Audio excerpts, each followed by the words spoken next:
Alhamdulillah, la haula wala quwwata illa billah, ma ba'du. Yang terhormat Bahiri Prayitno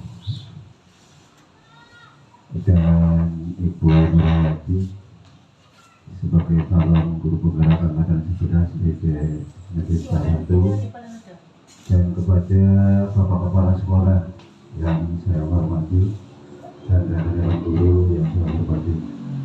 Pada kesempatan hari ini, Ibu Nurhayati sebagai calon guru penggerak angkatan 11 akan menyampaikan kaitannya dengan tugas pada hari ini. Dan sebelum Ibu Nurhayati menyampaikan, untuk kesempatannya kepada Bapak Kepala Sekolah sedikit 10 menit untuk memberikan semangat kepada calon guru penggerak. Kami persilakan.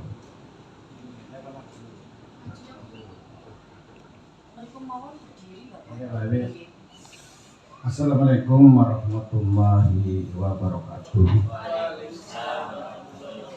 Bismillah, alhamdulillah, la haula wala quwwata illa billah, amma ba'du. Kepada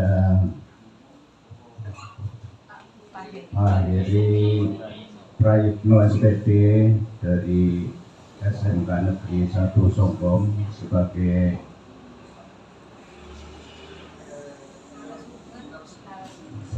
narasumber, dan kepada calon guru penggerak Bu Nurhayati SPP yang mudah-mudahan pada pertemuan ini, pada kegiatan ini dapat menyampaikan sesuatu yang berkaitan dengan program sebagai calon guru penggerak, dan kepada ibu-ibu, bapak-bapak guru SD tanggal 1 yang berbahagia.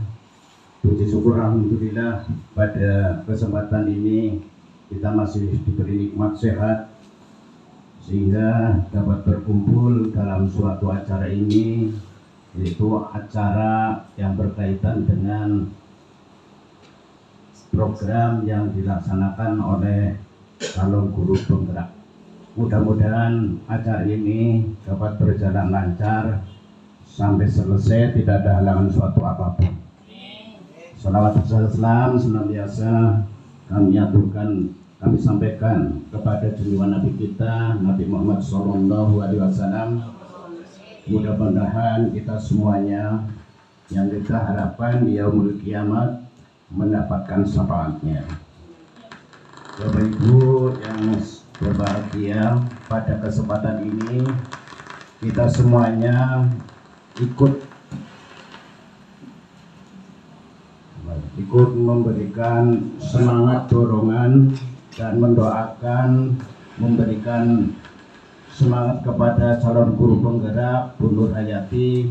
Mudah-mudahan Bu Nurhayati dalam melaksanakan program sebagai guru penggerak dapat berjalan lancar, dapat selesai dengan baik, dan juga dengan Bu Guru Nurhayati mengikuti program sebagai calon guru penggerak ini dapat memberikan motivasi kepada rekan-rekan yang belum mendaftar sebagai calon guru penggerak, karena semuanya itu adalah demi untuk meningkatkan keprofesionalannya dalam memberikan sumbangsihnya pendidikan kepada anak-anak kita nanti.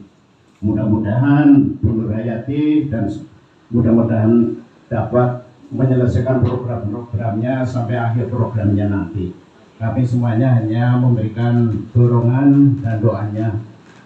Hanya itu yang dapat kami sampaikan. Kami akhiri, wabillahi taufiq wal hidayah. Wassalamualaikum warahmatullahi wabarakatuh. Warahmatullahi wabarakatuh. Terima kasih apa yang disampaikan oleh Bapak Kepala Sekolah. Dan selanjutnya akan disampaikan oleh calon guru penggerak Ibu Nurhayati SPP. Kami persilakan untuk menyampaikan materi.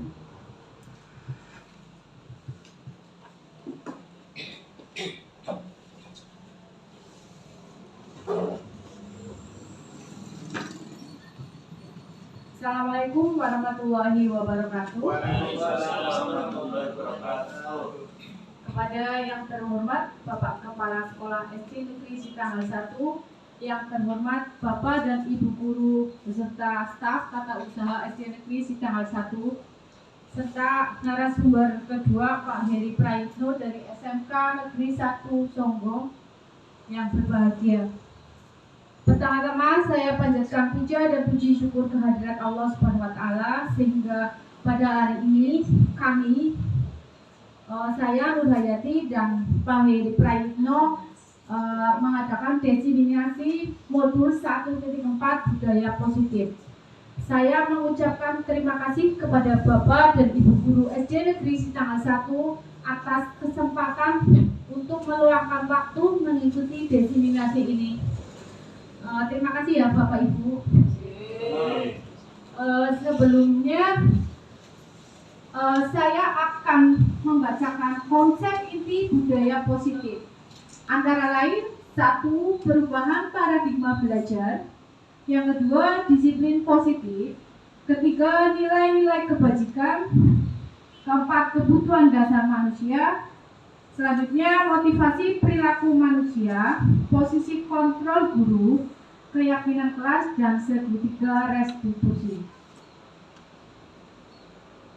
Yang pertama adalah pembelajaran dengan paradigma baru, di mana untuk membangun budaya yang positif, sekolah itu perlu menyediakan lingkungan yang positif ya Bapak Ibu, yang nyaman, aman, sehingga murid-murid mampu berpikir, bertindak, dan mencipta dengan merdeka, mandiri, dan bertanggung jawab.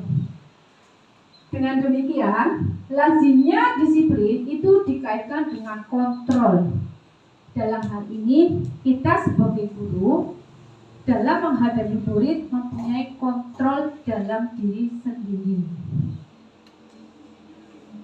Untuk pertama kalinya, kita akan mengadakan sedikit permainan, yaitu cobalah buka. Buka apanya ya Bapak Ibu? Bukunya.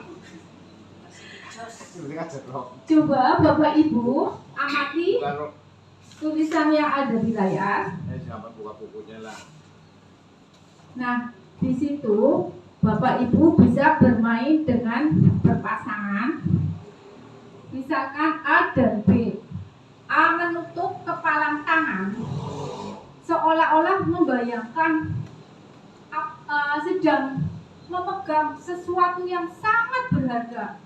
Sehingga B mencoba mempengaruhi A untuk membuka kepala tangan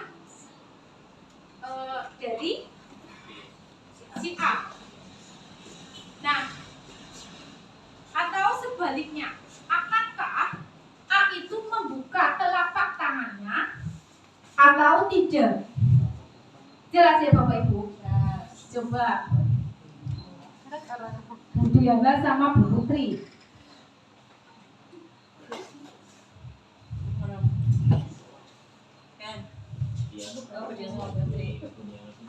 Ya, Pak Busrot sama Pak Masuri atau Pak Ruji.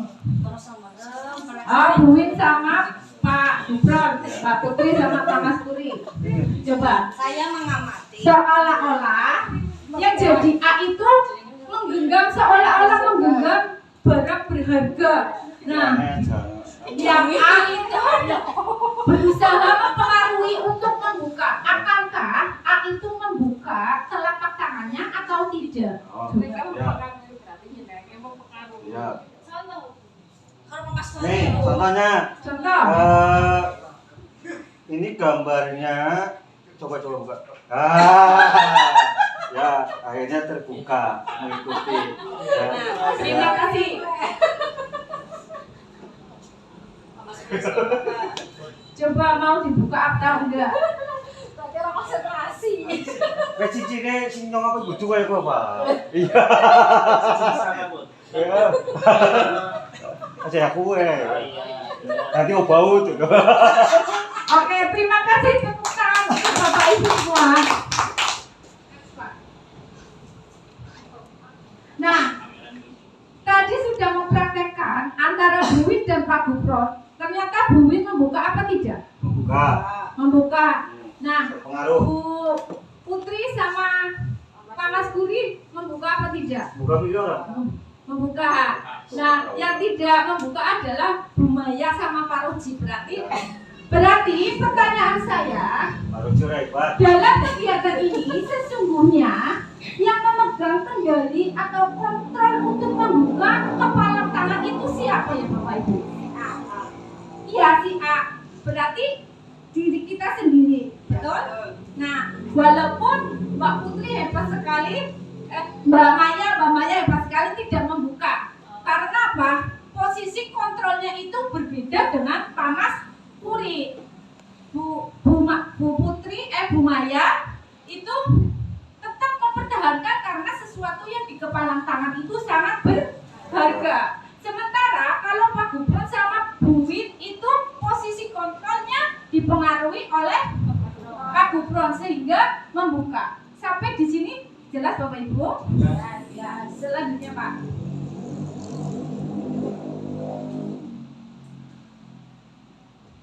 Nah, kita sendiri yang memegang kontrol atas kepala tangan kita, apakah tadi kita membuka atau menutup kepala tangan kita, itu tergantung pada dirinya sendiri sesuai dengan kebutuhan dasar kita saat ini.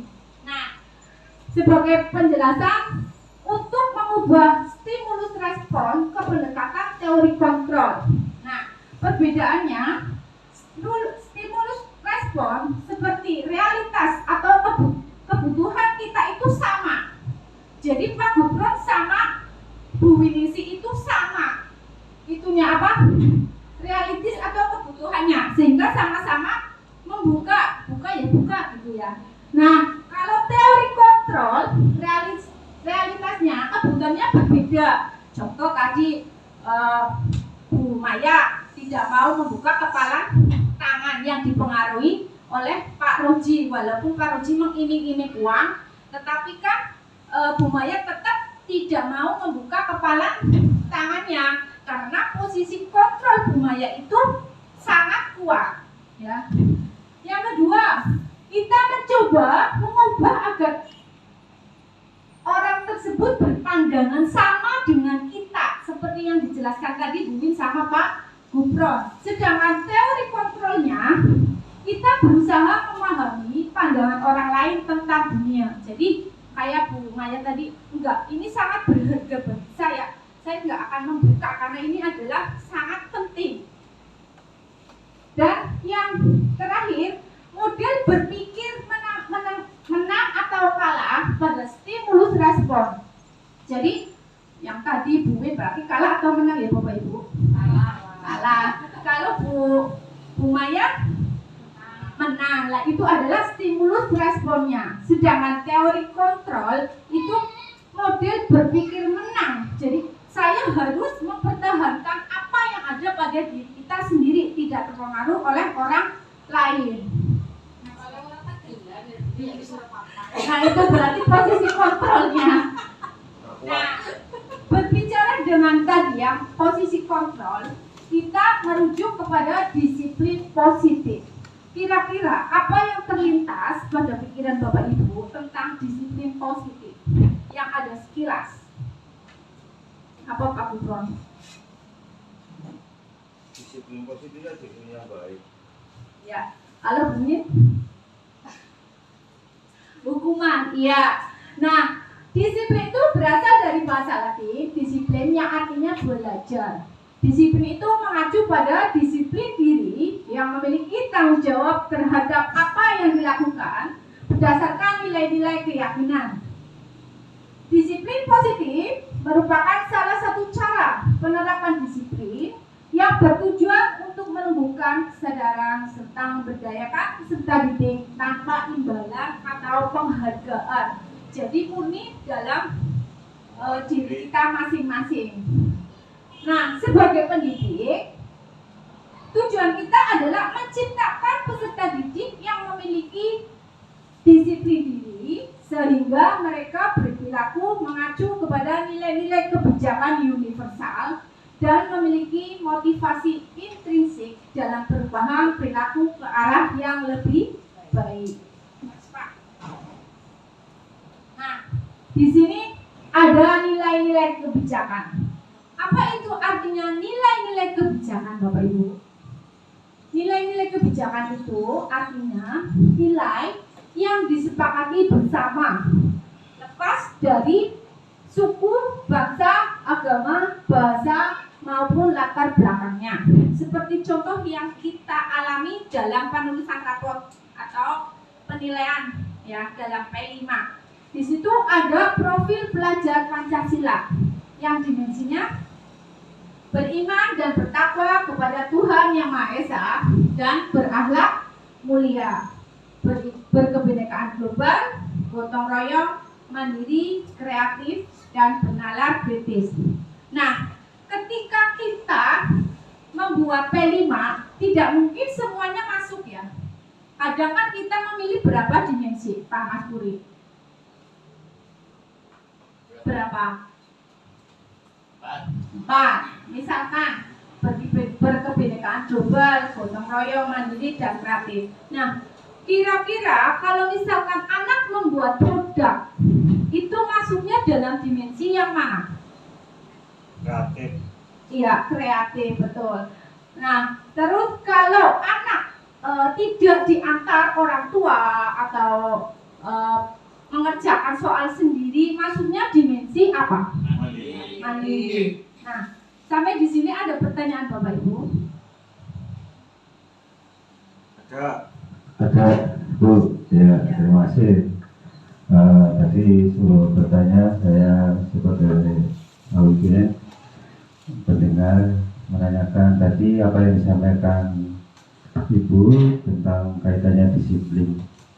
Sebagai pendidik, tujuannya adalah menciptakan, mempunyai peserta didik yang disiplin. Artinya yang disiplin yang bagaimana peserta didik itu mempunyai sikap disiplin. Terima kasih. Terima kasih, pertanyaan yang sangat bagus sekali Pak Gubron. Berarti pertanyaannya sikap disiplin yang mana? Sikap disiplin siswa. Ya. Apa? Oke, berarti kita dalam hal kelas, kembali ke kelas. Ke kelas itu kan nanti ada keyakinan kelas yang akan nanti disampaikan oleh Pak Heri Prayitno. Jadi secara garis besar kita kan sebagai guru SD, guru kelas ya. Nah, dalam suatu kelas sebelumnya itu membuat keyakinan kelas dengan murid-murid kita. Jadi keyakinan kelas itu apa saja dimusyawarahkan dengan siswa. Contoh, 1, anak-anak hari ini kita akan membuat keyakinan kelas. Kira-kira apa saja ya? Nanti kan anak-anak tahu, Bu, keyakinan kelas itu apa? Berarti yang akan dilakukan oleh anak-anak tersebut apabila tidak melakukan, berarti melanggar keyakinan kelas, akan mendapat sanksi kah atau berupa hukuman yang mendidik, seperti itu Pak.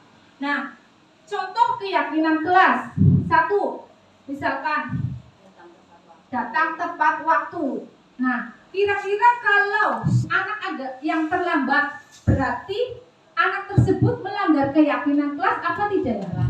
Melanggar. Nah, nanti dengan pelanggaran tersebut kita akan membuat segitiga restitusi yang akan nanti disampaikan oleh Pak Heri Prayitno ya Pak Gubron. Jadi nanti lebih lengkapnya kita akan menjawab dengan sendirinya, begitu. Jelas Pak Gubron? Ya, terima kasih. Ya, jawabannya cukup bagus. Ya, bagi saya menambah wawasan. Terima kasih. Selanjutnya Pak.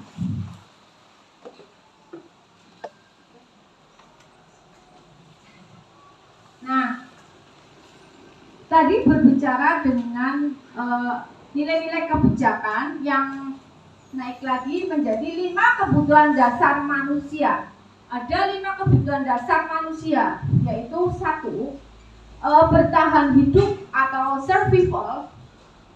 Contohnya makanan, pakaian, tempat tinggal, keamanan, dan kesehatan. Yang kedua, kasih sayang dan rasa diterima atau belonging. Contohnya rasa diterima, dipedulikan, berbagi, bekerja sama, menjadi bagian dalam kelompok. Yang ketiga, penguasaan atau power, termasuk harga diri, keinginan untuk dianggap, memimpin, berprestasi, diakui, dan didengar. Yang keempat, kebebasan atau freedom. Contohnya mandiri, memiliki pilihan, mencoba hal yang baru, mampu mengendalikan arah dirinya. Dan yang terakhir adalah kesenangan atau fun, bermain, humor, antusiasme, dan tertawa. Coba perhatikan dulu Bapak Ibu, dari 5 kebutuhan dasar manusia, yang pastinya dalam kita mengajar, pasti setiap murid ada yang membutuhkan dari 1 sampai 5 secara kita tidak sadar. Ya, sebagai contoh Pak. Nah, contoh Ibu Ambar, guru wali kelas 2A di SD Mutiara, sedang bingung menghadapi ulang salah satu murid di kelasnya, yaitu Doni. Beberapa anak di kelas 2A telah datang padanya dan mengeluhkan Doni yang seringkali meminta bekal makan siang mereka dengan kasar. Jika Anda menghadapi situasi seperti Ibu Ambar, apa yang akan Bapak Ibu lakukan? Menurut Bapak Ibu, kira-kira apa sih alasan Doni itu melakukan hal tersebut? Ada yang mau menjawab? Berdasarkan 5 kebutuhan dasar manusia yang tadi coba Bu. Saya itu kayaknya di rumah kemungkinan kurang jalan tangan Mbak Bu, ya. Kebutuhan makanannya itu kemungkinan di rumah kurang. Makanya ketika sampai sekolah, anak merasa teman saya punya bekal makanan, saya mau karena di rumah belajar. Berarti masuk dalam 5 kebutuhan dasar manusia yang tadi yang apa nih? Coba diulang dari Pak. Nomor 1. Yang mana? Yang bertahan hidup masuk. Terus apa lagi kira-kira? Kasih, sayang, dan rasa diterima. Ada lagi? Cukup. Cukup? Kayaknya ada lagi ya. Kalau misalkan merasa hebat. Iya, betul sekali, sudah pintar-pintar sekali. Next Pak.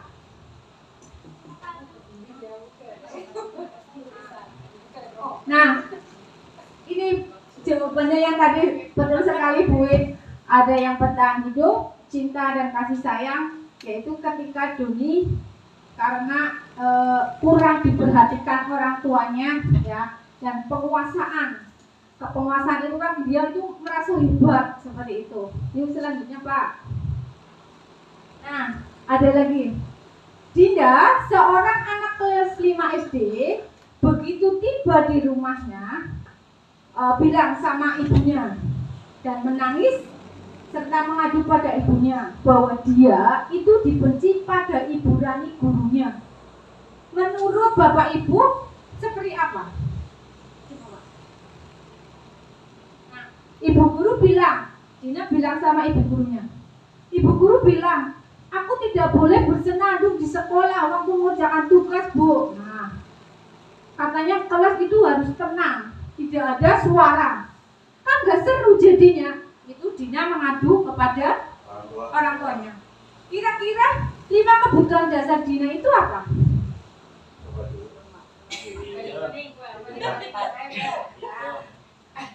Kebebasan. Jawabannya betul apa salah Pak? Kesenangan.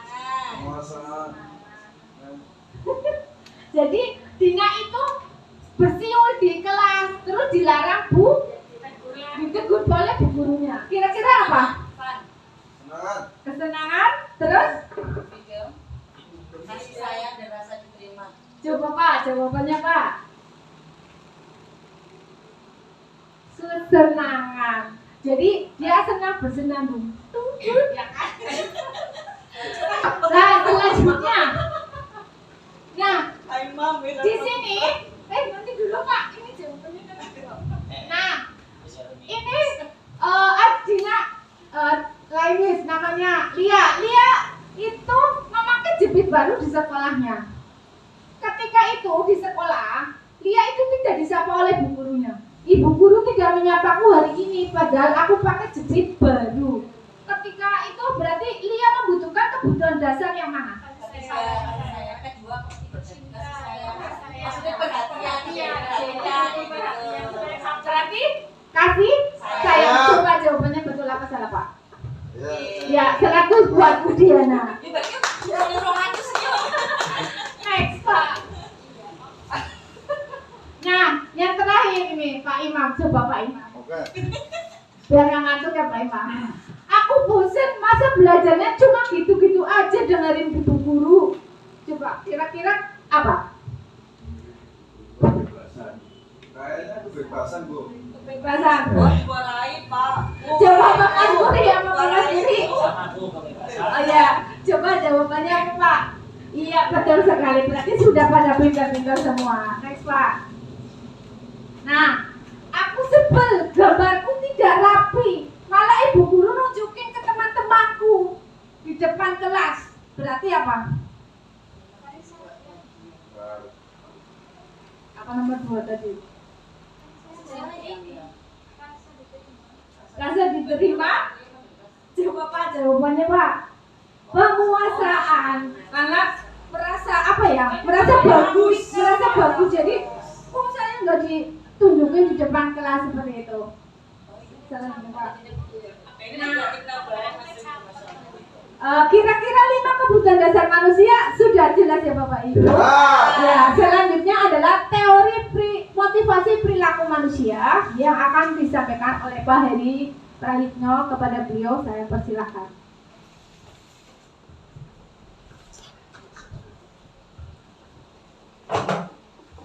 Terima kasih atas waktunya Ibu Nurhayati, dan sambil monggo bisa diminum terlebih dahulu sedangkan.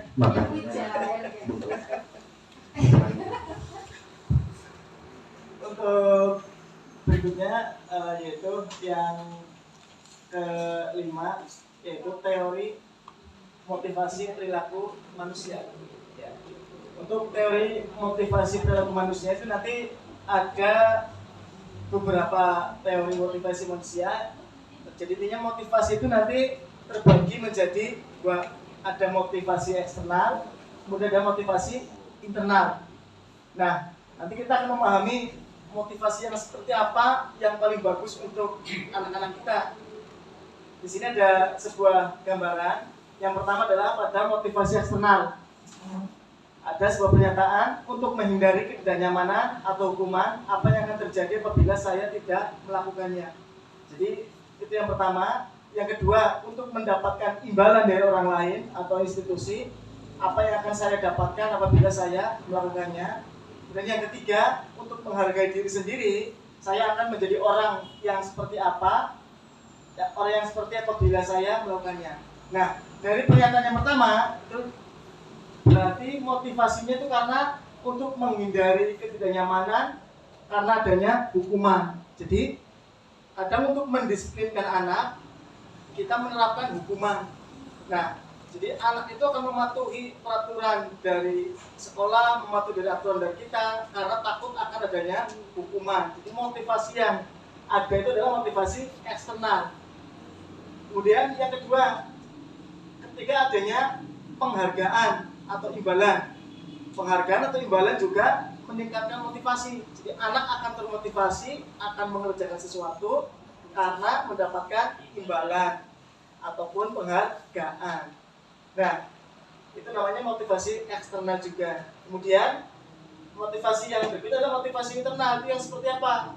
Misalkan untuk menghargai diri sendiri, saya akan menjadi orang yang seperti apabila saya lakukan. Jadi motivasi yang internal itu adalah yang timbul dari dirinya sendiri tanpa adanya takut dengan hukuman ataupun tanpa adanya menginginkan penghargaan.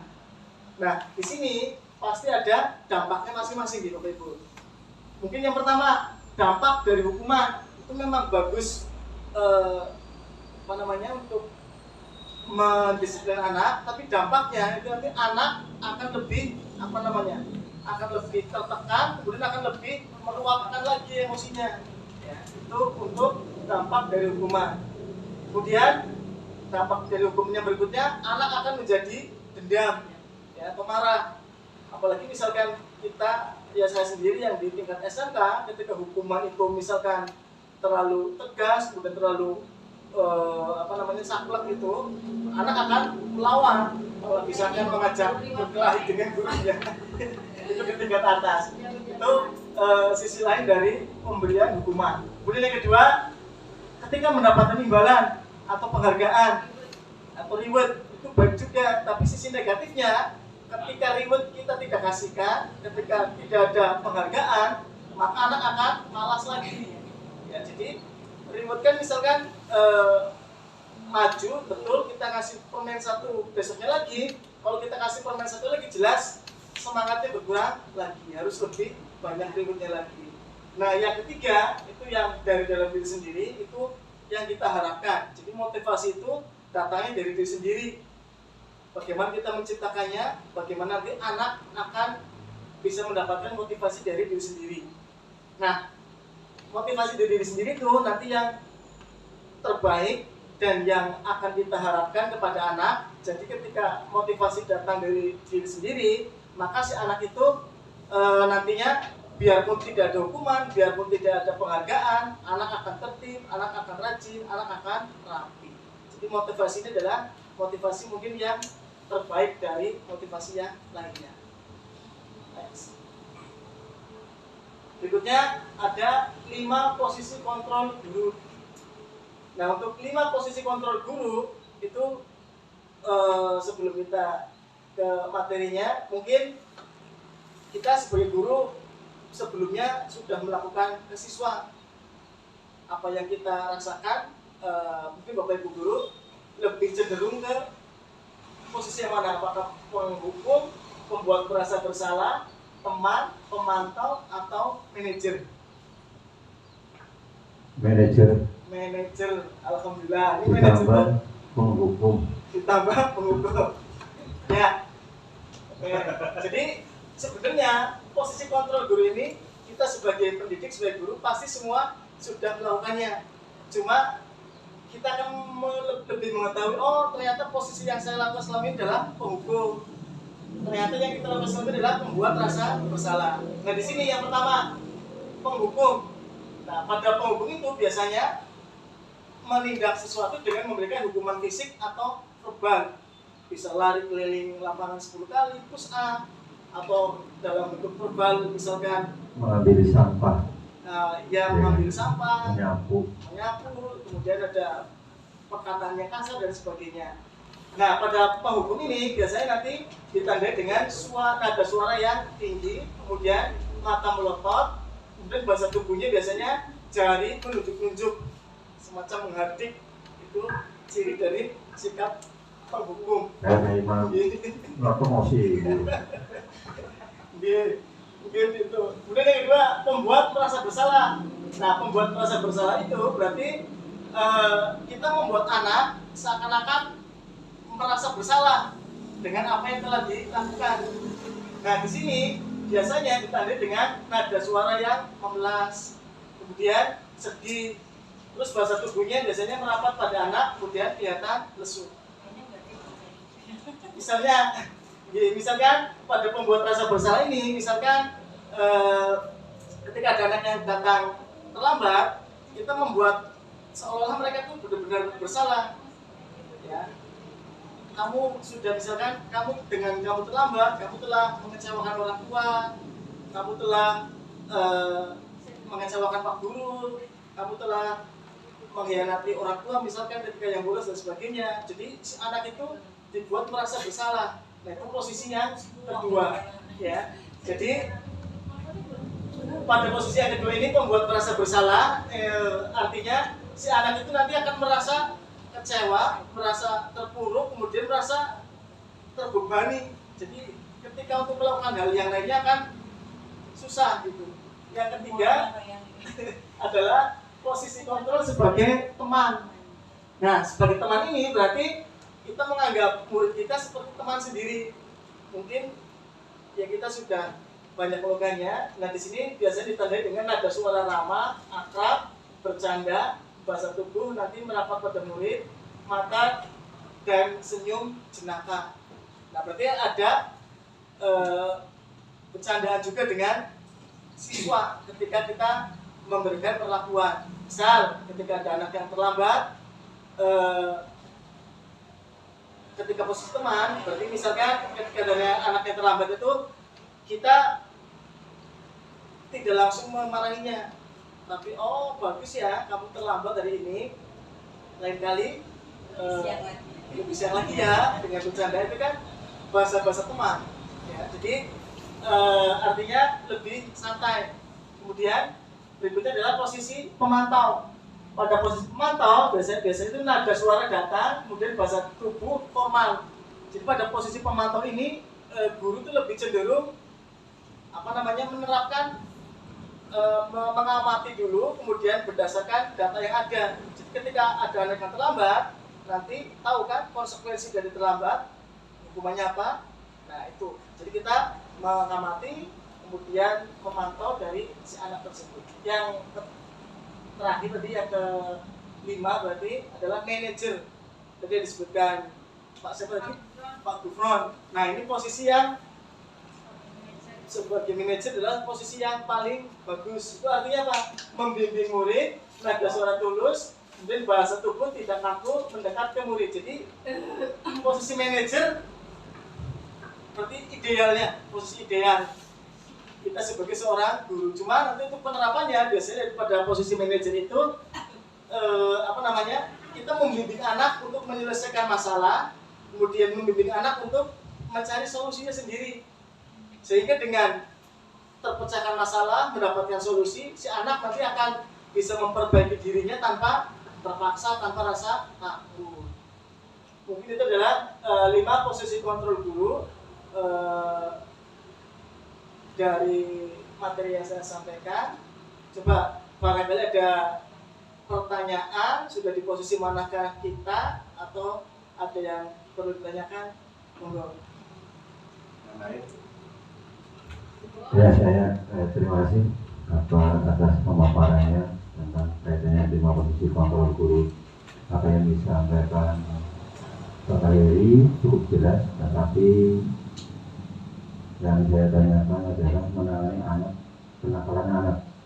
Kaitannya dengan anak suka bullying, 1, 2, bertengkar, sudah diberikan dengan manajer atau dengan teman, bukan hukuman. Apakah perlu kita melakukan penghukuman kaitannya anak yang selalu sudah dilakukan gurunya dengan manajer atau teman? Terima kasih. Ya, terima kasih atas pertanyaannya. Pertanyaannya Pak Gufron cukup bagus sekali. Jadi konsepnya gini, dalam mendidik anak, menghukum itu memang dari teori yang ada itu tidak diperbolehkan. Ya, apalagi penghukum dalam bentuk yang fisik. Nah, mungkin di sini untuk menindak anak dan sebagainya, ketika kita sudah memperlakukan sebagai teman, kemudian sebagai manajer, tetap nanti ada konsekuensi yang harus kita lakukan. Jadi bentuk konsekuensinya adalah dengan hal-hal yang positif. Tadi disampaikan di awal ada kesepakatan kelas atau keyakinan kelas yang nanti bisa dijadikan sebagai keyakinan sekolah atau kesepakatan sekolah yang harus disepakati bersama oleh warga sekolahnya. Jadi misalkan ketika yang melanggar kemudian berkali-kali disampaikan tetap saja melanggar, misalkan kesepakatannya apa? Misalkan kita kasih hukuman yang positif. Tadi misalkan membersihkan lingkungan, atau misalkan lagi mencari berbuat membantu dengan cara cari 5 kebaikan atau 10 kebaikan kepada guru, misalkan dengan membantu kebaikan gurunya, mengambilkan air atau dan sebagainya. Itu adalah contoh-contoh hukuman atau bukan hukuman, lebih ke hal yang positif. Ya, contoh tadi ada mencari 5 kebaikan, kemudian membersihkan lingkungan dan sebagainya. Jadi sebenarnya dari 5 posisi kontrol ini memang yang terbaik adalah di manajer, tapi untuk menuju ke manajer harus ada proses-proses yang kita lalui gitu Pak. Sama seperti yang ada di saya juga. Mungkin itu jawaban dari saya. Terima kasih.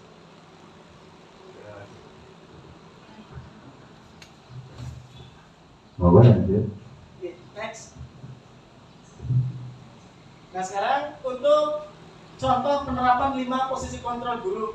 Tadi untuk kasusnya ini ada sedikit kasus, yaitu siswa tidak memakai atribut lengkap saat upacara bendera.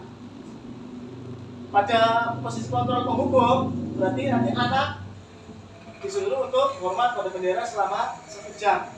Itu kan ada hukuman fisik. Kemudian yang kedua, membuat merasa bersalah. Contohnya misalkan nanti berapa kali ibu atau bapak harus memberitahu kamu selalu saja mengecewakan ibu bapak.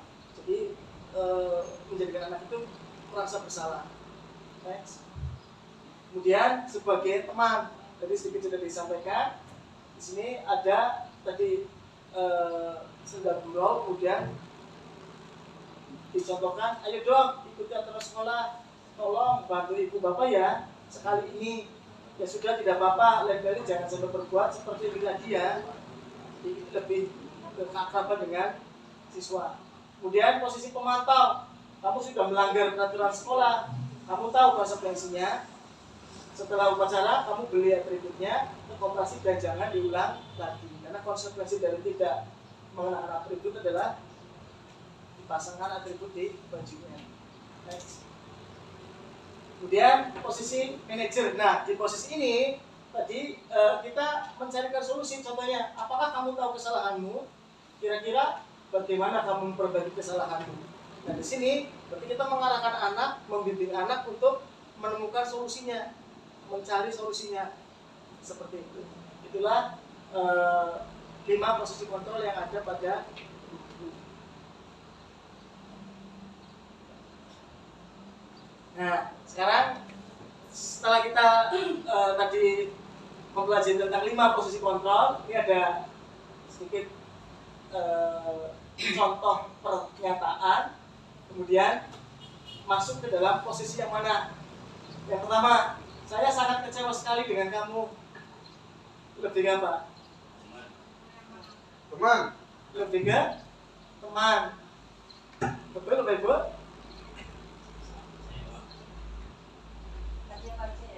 Coba anak di yang di teman, berarti penghukum, membuat rasa bersalah. Kemudian teman, membuat rasa bersalah. Ya. Ini di sini nggak ada kunci jawabannya, tapi ya. Ya, jadi saya sangat kecewa sekali dengan kamu itu membuat rasa bersalah dan kamu tidak pernah benar melakukannya. Apa ini? Kamu tidak pernah benar melakukannya. Sama yang kayak hukum juga bisa. Betul, bisa menghukum, bisa membuat rasa bersalah. Dari kata-katanya ini lebih ke penghukum, ya, karena si guru itu tidak menerima alasan apapun. Di sini kamu tidak pernah benar melakukannya. Kamu misalkan anak menjelaskan alasan, si guru itu udahlah alasan kamu apapun, jadi tetap menyalahkan si anak. Iya, pokoknya di poin Anaknya salah. iya, jadi apapun alasannya anak itu tetap salah. Lanjut.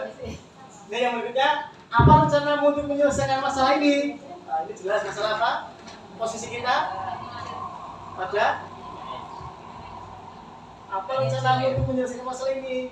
Manajer. Ya betul Bapak Ibu, ini posisi manajer. Jadi menanyakan anak untuk mencari solusinya. Terus yang berikutnya, ayolah lakukan demi Bapak atau Ibu ya. Oke, masuk ke teman. Ya, satu lagi, kamu tidak pernah mendapatkan nilai jika kamu tidak mengerjakan tugas.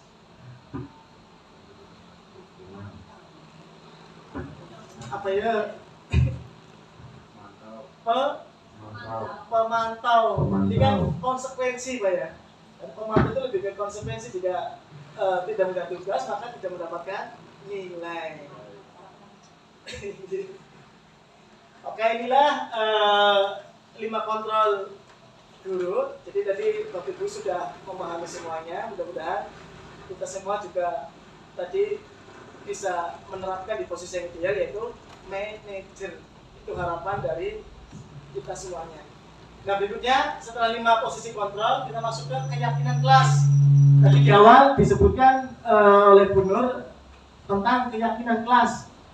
Nah, di sini ada pertanyaan, mengapa keyakinan kelas bukan peraturan kelas? Ada yang bisa menjawabnya, Bapak Ibu? Peraturan kan kita yang bikin maksudnya. Iya. Tapi kalau keyakinan berarti mereka itu kesepakatan dari anak-anak, maksudnya kan dari hati anaknya pengen mau puaskan ibu baru kemungkinan seperti itu. Ya, tepat sekali Bu jawabannya. Kenapa kita memilih keyakinan kelas bukan peraturan kelas? Tadi betul sekali disampaikan oleh Ibu. Kalau peraturan kelas itu cenderung dari kita yang membuatnya, tapi kalau keyakinan kelas itu adalah nilai-nilai kebaikan atau nilai positif yang disepakati bersama. Oke. Kemudian pembentukan keyakinan kelas. Pada pembentukan keyakinan kelas itu nanti bersifat abstrak, kemudian berupa pernyataan universal. Pernyataan universal itu artinya tadi ada kebajikan universal, misalkan saling menghormati, kemudian saling menghargai, kemudian ada lagi misalkan gotong royong, disiplin dan seterusnya. Kemudian dibuat dalam pernyataan positif. Jadi keyakinan kelas itu nanti dibuat dalam pernyataan positif. Pernyataan positif itu misalkan kita jangan menuliskan di keyakinan kelas itu tidak boleh, jangan. Nah, tapi dengan pernyataan yang positif, misalkan ada pernyataan tidak boleh datang tepat waktu atau tidak boleh datang terlambat. Nah, berarti pernyataan positif kita ganti menjadi datang tepat waktu dan seterusnya. Kemudian sedikit saja agar mudah diingat, tapi kita nggak usah terlalu banyak, yang penting sedikit tapi kita laksanakan secara terus-menerus dan bersama sesuai dengan kondisi kelas dan sekolah sehingga mudah diterapkan. Kemudian semua warga sekolah atau warga kelas dilibatkan saat membuat keyakinan kelas. Jadi ketika keyakinan kelas ini kita buat sesuai dengan apa yang anak-anak usulkan, kemudian kita sepakati bersama, nantinya akan disepakati oleh anak juga. Mungkin itu adalah tentang keyakinan kelas. Bisa dipahami nih Bapak Ibu? Oke. Nah, di sini ada tabel yang satu menyatakan peraturan, terus kemudian berikutnya nilai kebajikan apa yang dituju. Misalkan yang pertama, kembalikan barang ke tempatnya. Berarti nilai kebajikan yang dituju apa? Ada kerapian, terus tanggung jawab. G, itu berarti nilai kebajikan itu adalah tanggung jawab. Kemudian dilarang mengganggu orang lain. Nilai kebajikannya apa gitu? Saling menghormati. Ya. Terus hadir di sekolah 15 menit sebelum pembelajaran dimulai. Berarti disiplin. Dilarang melakukan kekerasan. Nilai kebajikannya adalah dilarang melakukan kekerasan. Bisa saling menghormati, kemudian menghargai. Ya. Kemudian dilarang menggunakan narkoba. Nilai kebajikannya apa berarti? Kesehatan. Itu kan hubungannya dengan kesehatan. Kemudian bergantian atau menunggu giliran. Tertiban. Antri ya, atau ketertiban. Ya, berarti masuk ke disiplin ya. Kemudian dilarang merokok. Kesehatan gitu. Kemudian gunakan masker juga kesehatan. Terus berjalan di kelas dan koridor. Tertiban. Ketertiban. Nah, itu adalah contoh dari peraturan dan nilai kebajikan yang dituju. Nah, ini yang terakhir gitu. Yang terakhir adalah segitiga restitusi. Apa sih segitiga restitusi? Jadi restitusi itu adalah suatu proses dialog yang dijalankan oleh guru agar dapat menghasilkan murid yang mandiri dan bertanggung jawab. Jadi intinya pada restitusi itu adalah kita menyelesaikan permasalahan dengan melibatkan anak. Jadi anak itu nanti kita bimbing, kemudian kita cari permasalahannya sehingga si anak itu menemukan solusinya, dan berikutnya si anak itu bisa memperbaiki dirinya. Nah, pada restitusi ini ada tahapannya. Yang pertama adalah menstabilkan identitas, yang kedua validasi tindakan yang salah, kemudian yang ketiga menanyakan keyakinan. Nah, ini maksudnya menstabilkan identitas. Ketika misalkan ada anak kita yang bersalah, kita stabilkan dulu, kita membuat tenang terlebih dahulu. Kemudian validasi tindakan yang salah. Nah, nanti kita memvalidasi, menanyakan benar kan, apakah benar yang kamu lakukan ini salah. Kita nanti menanyakan validasi tindakan. Kemudian yang berikutnya adalah menanyakan keyakinan dari permasalahan yang ada. Coba keyakinan kamu apa untuk bisa memperbaikinya, dan seterusnya. Itu adalah tahapan-tahapan dari segitiga restitusi. Next. Ini kita ada penjelasannya. Untuk menstabilkan identitas itu berdasarkan prinsip membuat kesalahan adalah sebagian dari proses pembelajaran. Misalkan ada ditandai dengan, misalkan ditunjukkan dengan pernyataan berbuat salah itu tidak apa-apa. Kemudian tidak ada manusia yang sempurna. Saya juga pernah melakukan kesalahan seperti itu. Kita bisa menyelesaikan ini. Kemudian Bapak Ibu tidak tertarik mencari siapa yang salah, tapi Bapak atau Ibu ingin mencari solusi dari permasalahan ini. Kemudian kamu berhak merasa begitu. Apakah kamu sedang menjadi teman yang baik buat dirimu sendiri? Jadi inti dari menstabilkan identitas itu membuat anak menjadi tenang dengan pernyataan-pernyataan yang seolah-olah kita juga pernah melakukan kesalahan yang sama. Nah, ketika anak sudah tenang, kemudian baru kita melakukan langkah yang berikutnya, yaitu validasi tindakan yang salah. Nah, pada validasi tindakan yang salah itu berdasarkan prinsip setiap perilaku berupaya memenuhi suatu kebutuhan tertentu. Jadi setiap perilaku itu berupaya memenuhi suatu kebutuhan tertentu. Contohnya, padahal kamu bisa melakukan yang lebih buruk dari ini. Kamu pasti punya alasan mengapa melakukan hal itu. Kamu patut bangga pada dirimu sendiri karena kamu telah melindungi sesuatu yang penting buatmu. Kamu boleh bertahan sikap itu, tapi harus menambahkan sikap yang baru. Jadi validasi tindakan yang salah ini memvalidasi tindakan tersebut, kemudian kita memperbaikinya. Itu